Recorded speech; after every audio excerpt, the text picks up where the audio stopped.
دنیا داری چھوڑ دیں کچھ دیر کے لیے. ایک صحابی ہیں، بخاری شریف صحیح سند کی حدیث ہے، کلمہ پڑھا، کچھ دنوں کے بعد مال غنیمت آیا. نبی پاک صلی اللہ علیہ وسلم مال تقسیم کر رہے تھے تو میرے حبیب نے اس صحابی کو بھی دیا، فرمایا یہ رکھ لے. اس کو پیسے دیے حضور نے، اس نے پیسے ہاتھ میں پکڑے اور محبوب پاک صلی اللہ علیہ وسلم کا چہرہ دیکھ رہا ہے.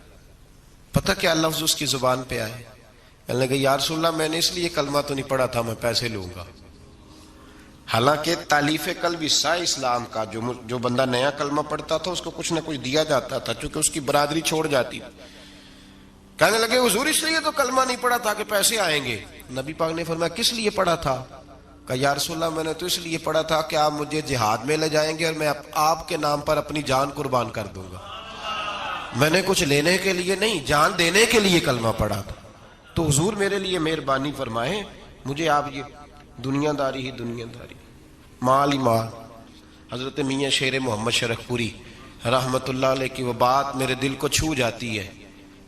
ایک آپ سے شخص آ کے کہنے لگا حضور میں پہلے غریب تھا فلاں جگہ میں نے. ہاں یہ بات بالکل درست ہے کہ شیخ جو کامل ہوتا ہے وہ دعا کرتا ہے اللہ کی بارگاہ میں، یا اللہ یہ میرے پاس آیا تو اسے کوئی کمی بھی نہ رہے، کوئی بھی نہ رہے. یہ تو اس کی اپنی درویشی ہے نا کہ وہ یہ بات کہے، تو اپنا رنگ ہے اس کا. میاں صاحب کے پاس آیا تو آ کے کہنے لگا حضور میں فلانے آدمی کا مرید ہوا ہوں، ایک کارخانہ تھا اب 4 ہو گئے. تو آپ فرمانے لگے تیرا تو بیڑا گرک ہو گیا، چاہیے تھا تیرا ایک بھی چھڑاتے، تجھے اللہ اللہ پہ لگاتے، تجھے اور پھنسا دیا دنیا میں. یہ کون سی تُو نے درویشی اختیار کی، اور کارخانے بڑھ گئے تیرے. حضرت عیسیٰ علیہ السلام کے پاس ایک شخص آیا تو اس نے آ کے کہا میں نے آپ کے ساتھ رہنا ہے حضور، میں نے آپ کے ساتھ رہنا ہے. آپ فرمانے لگے دنیا دار بن کے رہو گے کہ دیندار؟ کہنے لگا جی میں دیندار بن کے رہوں گا. فرمانے لگے دنیا کی طلب نہ کرنا ورنہ میری صحبت میں نہیں رہ سکو. حضرت عیسیٰ علیہ السلام نے شادی نہیں کی، مکان ہی نہیں بنایا، ایک تکیہ، ایک پیالہ، ایک کمبل، جہاں رات ہوتی وہیں سو جاتے. ایک دن ایک شخص کو دیکھا کہ وہ نا ڈھلان بنی ہوئی تھی، پتھر کی پہاڑ تھوڑی سی ڈھلان بنی ہوئی تھی تو نیچے لیٹا ہوا ہے. آپ نے کمبل بھی صدقہ کر دیا. کہنے لگے آج کے بعد جہاں ڈھلان بنے گی وہاں سو جائیں گے، کمبل کی ضرورت ہی کوئی نہیں. کچھ دنوں کے بعد ایک شخص کو دیکھا کہ وہ اپنے ہاتھ کا تکیہ بنا کے سویا ہوا ہے، تکیہ بھی خیرات کر دیا. کہنے لگے اس کے بغیر بھی گزارا ہو سکتا ہے. کچھ دنوں کے بعد دیکھا کہ ایک آدمی چلو میں پانی پی رہا ہے، پیالہ بھی اللہ کے راستے میں دے دیا. کہنے لگے چل جائے گا کام اس کے بغیر. فرمایا دنیا دار بن کے نہ آنا. کہنے لگا نہیں صاحب میں دیندار بن کے آؤں گا. جناب عیسیٰ علیہ السلام نے رکھ لیا. آپ پہلے دن ہی کہنے لگے چل آجا روٹی کھا لے. 3 روٹیاں منگائیں، اس کو ساتھ بٹھایا. فرمانے لگے میں تو ایک کھاؤں گا، تو کتنی کھائے گا؟ کہنے لگا جی میں بھی ایک ہی کھاؤں گا. ایک روٹی اس نے کھا لی، ایک آپ نے کھا لی. تیسری روٹی چھوڑ کے جناب عیسیٰ علیہ السلام دریا کنارے وضو کرنے چلے گئے. واپس آئے تو روٹی کوئی نہیں تھی. اللہ کے نبی تھے، جان گئے. رب کریم کا بندہ بھی جان جاتا ہے. اقبال کہتے ہیں اولیاء کیا ہیں جواسی سل القلوب، کہتے ہیں رب کے ولی کو ٹٹولا نہ کر، وہ تو دلوں کے حال بھی جانتا ہے. انہیں ٹٹولا نہ کر، غبار آلود سمجھ کر حکارت سے نہ دیکھ ان کو، انہی کی ٹھوکروں سے سلطنت بنتی بگڑتی ہے.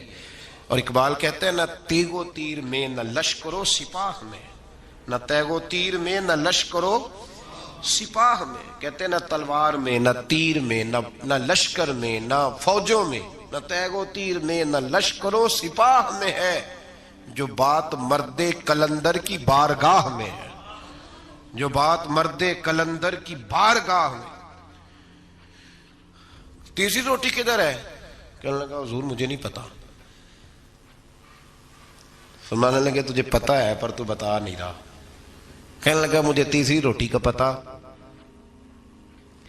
حضرت عیسیٰ علیہ السلام ایک ہرنی جا رہی تھی، اس کے ساتھ 2 بچے تھے. آپ نے ایک بچہ پکڑا، اس کو ذبح کیا، لکڑی جلائی، اس کو بھونا، اس کو بھی کھلایا، خود بھی کھایا، ہڈیاں جمع کر دیں. جب وہ ہڈیاں اس پہلو کو ذرا سمجھیے گا، جب کھا بیٹھے ہڈیاں جمع، وہ ہرنی بھی کھڑی ہے، دوسرا بچہ بھی کھڑا ہے. ایک بچہ ذبح کر کے کھا لیا، دوسرا کھڑا ہے. جب پیٹ بھر لیے وہ بھی ڈکار لینے لگا سامنے، تو حضرت عیسیٰ علیہ السلام ہڈیوں سے کہنے لگے چلو اٹھ جاؤ اللہ کے حکم سے۔ ہرنی کا بچہ پھر سے زندہ ہو گیا، وہ چلا گیا، ماں اس کو ساتھ لے کے روانہ فرمانے لگے دیکھ اللہ نے مجھے معجزہ دیا ہے، ہم نے کھا بھی لیا ہے اور بچہ چلا بھی گیا ہے، ہمارے پیٹ میں ہے بھی، اور اب تو بتا دے روٹی کس نے کھائی ہے۔ کہنے لگا جی مجھے نہیں پتا، نہیں پتا مجھے۔ حضرت عیسیٰ علیہ السلام اس کو ساتھ لے کے بڑھے تو دریا کے اوپر، پانی کے اوپر پیدل چلنے لگے، دریا پار کر گئے۔ فرمانے لگے تو پانی پہ چلتا رہا ہے، سارا پانی کراس کر گیا ہے تو ڈوبا نہیں، اب بتا دے روٹی کس کے پاس ہے۔ کہنے لگا نہیں پتا، مجھے پتا۔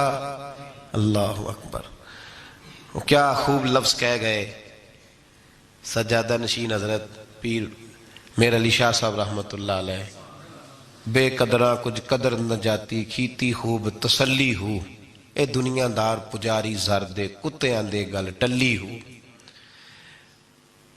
سارا دریا اتنا بڑا دیکھتے ہیں لوگ جو آتے ہیں نا درویشوں کے پاس، بڑے رنگ دیکھتے ہیں پر بدلتے نہیں، رنگ بڑے دیکھتے ہیں پر اپنے آپ کو تبدیل، او بانج فقیروں کسے نہیں مارے آئے ہوئی چور اندر دا ہو، دیکھتے بڑا کچھ ہے بدلتے نہیں۔ نہ بدلا، حضرت عیسیٰ کہنے لگے منوا کے میں بھی چھوڑوں گا، تو مانے گا۔ آپ نے نا ریت کٹھی کی، ریت 3 حصوں میں ریت جمع کر لی اور پھر اس پر کچھ پڑھ کے پھونکا تو وہ سونا بن گئی۔ 3 ڈھیریاں تھی ریت کی، پھونکا تو سونا بن گئی۔ آپ فرمانے لگے یہ سونا تیرا، ایک ڈھیری تیری ایک میری، اور تیسری اس کی جس نے تیسری روٹی کھائی ہے۔ کہنا جی میں ہی کھا دی، میں نہیں کھائی۔ یہ تیسرا اس کا حصہ جس نے تیسری، کہنے لگا میں نہیں کھائی ہے، مان گیا۔ ذرا بات کو سمجھے، پانی پہ پیدل چلا ہے پر مانا، دنیا دار ہے نا، مانا نہیں۔ ہرنی کا بچہ زندہ ہوتا دیکھا ہے پر مانا، دنیا قابو آنے لگی ہے تو مان گیا ہے۔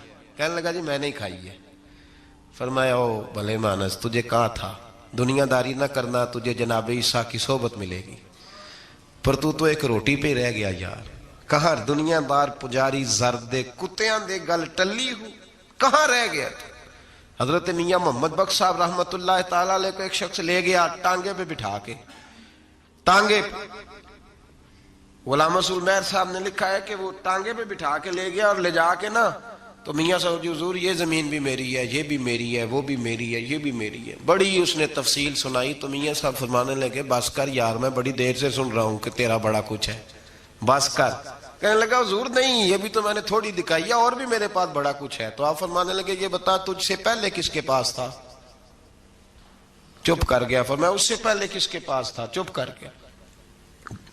کیا خوب فرمایا، کیا درویشوں کا کہنے کا انداز ہے، کیا خوب رنگ ہے، اور تشبیہ کس طرح کی اعلیٰ دیتے ہیں۔ دانش مندہ دا کم ناہی دل دنیا نال لانا، اس ووٹی کئی خامند کیتے جو کیتا سو کھانا، اس ووٹی کئی خامند کیتے جو کیتا۔ یہ دکان میری ہے تو پہلے کس کی تھی؟ اس سے پہلے کس کی تھی؟ یہ گاڑی میری ہے تو اس سے پہلے کس کی تھی صاحب؟ یہ کسی نہ کسی کی تھی، اور تیرے بعد بھی کسی نہ کسی کی ہو جائے گی۔ اس ووٹی کئی خامند کیتے جو کیتا سو۔ حضرت عیسیٰ کہنے لگے تو نے ایک پیغمبر کی صحبت ضائع کر دی صرف دنیا داری کے لیے۔ فرمانے لگے میں نے کیا کرنا ہے سونا، تو تینوں کے تینوں ڈیریاں تو ہی رکھ لے، تیری ہیں، پر تو نے زیادتی کی، تو نے قیمت نہیں ڈالی ہماری صحبت کی۔ آپ اٹھ کے چلے گئے۔ صحرا کا علاقہ تھا، وہ شخص وہیں بیٹھا تھا، ابھی سمیٹ ہی رہا تھا کہ 2 ڈاکو آ گئے، تلواریں پکڑی ہوئی ہیں۔ کہنے لگے چل دوڑ جا، سونا مارا ہے، تو کدھر سے آ گیا؟ منت کی، کہنے لگا چلو مہربانی کرو، 3 حصوں میں ہے، 2 لے لو، ایک تو مجھے دے دو، ایک تو دے دو۔ منت کرنے لگا، وہ مان گئے، کہنے لگے چلو ٹھیک ہے۔ دوستی کر لی، نام پتہ پوچھ لیا، گفتگو ہونے لگی، تھوڑی دیر بیٹھے تو ایک دوسرے سے فرینک ہو گئے، بے تکلفی شروع ہوئی۔ تو کہنے لگے بھوک بڑی لگی ہے، روٹی تو لاؤ۔ ایک کو بھیجا، ڈاکوؤں میں سے ایک کو بھیجا کھانا لینے، وہ کھانا لینے چلا گیا۔ اب یہ دونوں پیچھے رہ گئے، ایک وہ روٹی کھانے والا اور ایک ڈاکو تو آپس میں کہنے لگے یار یہ تیرا پوچھتا ہے وہ روٹی کھانے والا تیرے اس کے ساتھ کیا تعلق ہے؟ کچھ بھی نہیں، ڈاکو سجن ہے۔ کہنے لگے ایسے اتنا سونا اسے دے رہے ہو، آتا ہے تو دونوں پکڑ کے مار دیتے ہیں اس کو، اور سونا دونوں آدھا آدھا بانٹتے ہیں۔ بالکل ٹھیک ہے، میرا کون سا چچا کا بیٹا ہے، چھوڑو، ویسے اس دور میں چچا کے بیٹے بھی پکڑ ہی لیتے ہیں اگر کبھی مسئلہ بن جائے تو۔ چلو جی، فیصلہ ہو گیا۔ اب وہ جو گیا وہ بھی تو دنیا دار تھا نا، اس نے کھانا خریدا تو اس نے کہا میرا کون سا ان سے یہ رہنا ہے، اس نے روٹی میں زہر ڈال دیا۔ اس نے کہا میں ان کو ماروں گا اور سارے سونے پہ قبضہ کروں گا۔ حب الدنیا راست من کل خطیہ، ہر برائی کی جڑ ہے۔ وہ کھانا لے کے آیا، ابھی اس نے رکھا ہی تھا، دونوں نے حملہ کر دیا، پکڑا اور مار ڈالا۔ وہ مر گیا۔ اب یہ مزے سے بیٹھ کے روٹی کھانے لگے، سیر ہو کے پیٹ بھر کے روٹی کھائی۔ چند لمحے گزرے تو دھڑام سے روح پرواز کر گئی۔ حضرت عیسیٰ 1 گھنٹے کے بعد گزرے، 3 لاشیں پڑی ہیں اور سونا ویسے کا ویسا پڑا۔ ایس بوٹی کئی خامن کیتے، جو کیتا سو کھانا، سونا ویسے کا ویسے پڑا ہے۔ جناب عیسیٰ علیہ السلام کھڑے ہو کے اپنے حواریوں سے کہنے لگے اس کو کہا تھا تو صحبت حاصل کر، دنیا داری سے بچ، لیکن اس نے دنیا داری کو فوقیت دی، ایک پیغمبر کی صحبت کو فوقیت۔ آج نقصان یہ ہوا ہے کہ خود مرا ہے اور 2 لاشیں اور بھی اس نے ساتھ کٹھی کر لی۔ دنیا داری سے بچ جائیں، اس سے بچیں، ضرورت کی حاصل کریں، ضرورت سے زیادہ نہیں۔ ضرور محنت کریں، جد و جہد، حلال روزی کمائیں اللہ کے رستے میں دینے کے لیے، غریبوں کی مدد کرنے کے لیے ضرور کریں، لیکن اس کو مشن نہ بنائیں، یہ مشن نہیں۔ اگر آپ نے صبح سے لے کے شام تک 3 گھنٹے وقت گزارا ہے تو پھر آپ کا 2 گھنٹے اگر دنیا میں گزرے تو 1 گھنٹہ دین میں گزرنا چاہیے نا، ورنہ آپ کا دن ضائع ہو گیا ہے۔ کم از کم تیسرا حصہ تو دین کو دو۔ ہمارے بزرگوں نے ضمناً دنیا داری رکھی، ضمناً کہتے تھے ہم تو اتنی روزی کماتے ہیں کہ کمر سیدھی ہو سکے۔ ایک تو میرے عزیز یہ یاد رکھیں کہ اپنے ہمہ وقت زندگی کو، دنیا کو ٹائم نہ دیں، دنیا کو اتنا ٹائم دیں جتنی کہ اس کے لیے۔ حضرت علی المرتضیٰ رضی اللہ تعالیٰ عنہ کا ایک فرمان یاد رکھیں، آپ فرمایا کرتے تھے میں دنیا کے لیے اتنی محنت کرتا ہوں جتنا میں نے دنیا میں رہنا ہے، اور آخرت کے لیے اتنی محنت کرتا ہوں جتنا میں نے آخرت میں۔ جو آدمی 500 سال پہلے فوت ہو گیا تھا وہ کہاں ہے؟ ابھی قبر میں ہے۔ زندگی کتنی گزار کے گیا؟ 60 سال 70 سال۔ جتنا دنیا میں رہنا ہے اتنی اس کے لیے جد و جہد کریں، جتنا جانا ہے اتنا جانے کے لیے محنت کریں، اپنے آپ کو ضائع نہ کریں۔ اور یہ جو اللہ اللہ سیکھ رہے ہیں لوگ درویشی کے رستے پہ، ان کے لیے تو موت ہے، یاد رکھیں۔ جتنا زیادہ دنیا کی طرف جائیں گے اتنا، دیکھیں نا، اللہ تعالیٰ شراکت کو تو پسند فرماتا ہی نہیں۔ اگر آپ نے، اور پھر میں نے کہا کہ جس بندے نے، اس نے نماز پڑھتے بھی یہی سوچا ہے کہ میں نے نکل کے پیسے لینے ہیں، کیا اس نے حاصل کیا؟ اپنے آپ کو خوددار رکھیں، کبھی کسی موقع پر کسی بھی لحاظ سے اپنے آپ کو دنیا داری کے معاملے سے کمزور ظاہر نہ کریں، اور دنیا کا پیار